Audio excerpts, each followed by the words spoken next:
शहर की भीड़ भाड़ से दूर एक पुराने किले नुमा घर में मैं नोवा अपने अकेलेपन के साथ कैद था।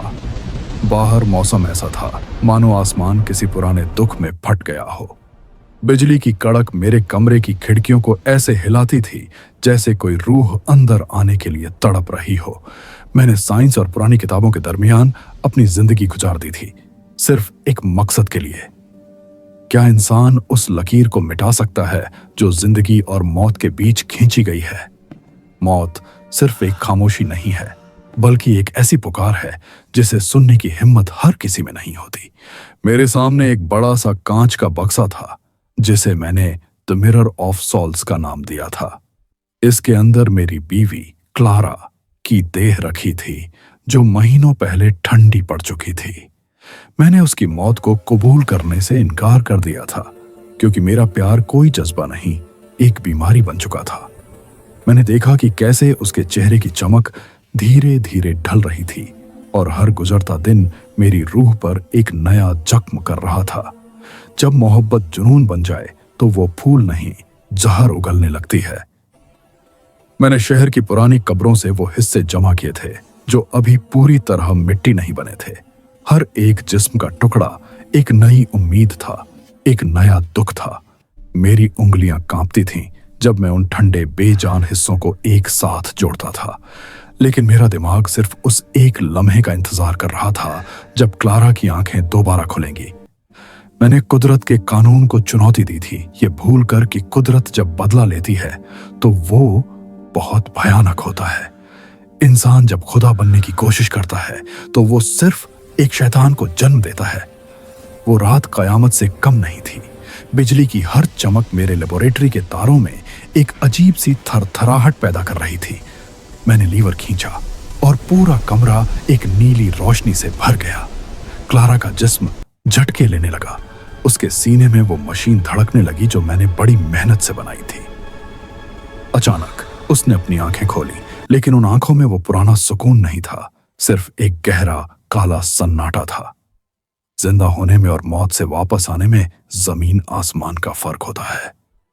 क्लारा, मेरी आवाज कांपी, लेकिन उसने कोई जवाब नहीं दिया। वो धीरे से उठी। उसकी हड्डियों के छटकने की आवाज उस खामोश कमरे में किसी हथौड़े की तरह गूंज रही थी।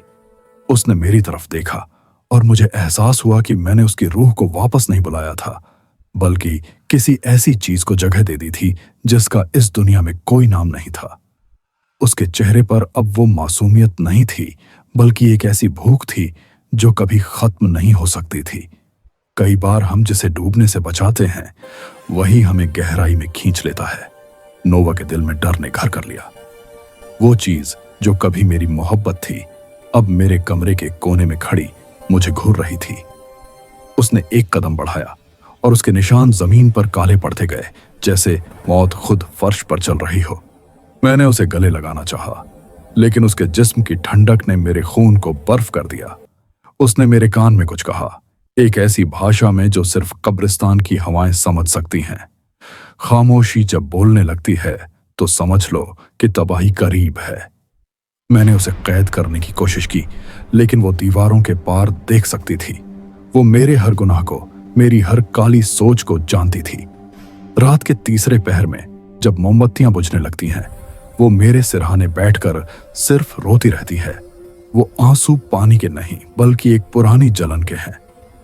मैंने एक ऐसी मौत को जन्म दिया था जो कभी मर नहीं सकती थी, और अब मैं उसका गुलाम बन चुका था। सजा सिर्फ वो नहीं जो कानून देता है, असली सजा तो वो है जो हम खुद अपने लिए बुनते हैं। अब मैं इस पुराने किले में अकेला नहीं हूं, लेकिन पहले से ज्यादा तन्हा हूं। क्लारा, या वो जो भी है, हमेशा मेरे साए की तरह मेरे साथ रहती है। मैं लिख रहा हूं ताकि दुनिया को बता सकूं कि मौत से खेलना मौत से मिलने से ज्यादा खतरनाक है। मेरी उंगलियां अब काम नहीं कर रही हैं क्योंकि उसने मेरा हाथ थामा है और उसकी ठंडक अब मेरे दिल तक पहुंच रही है।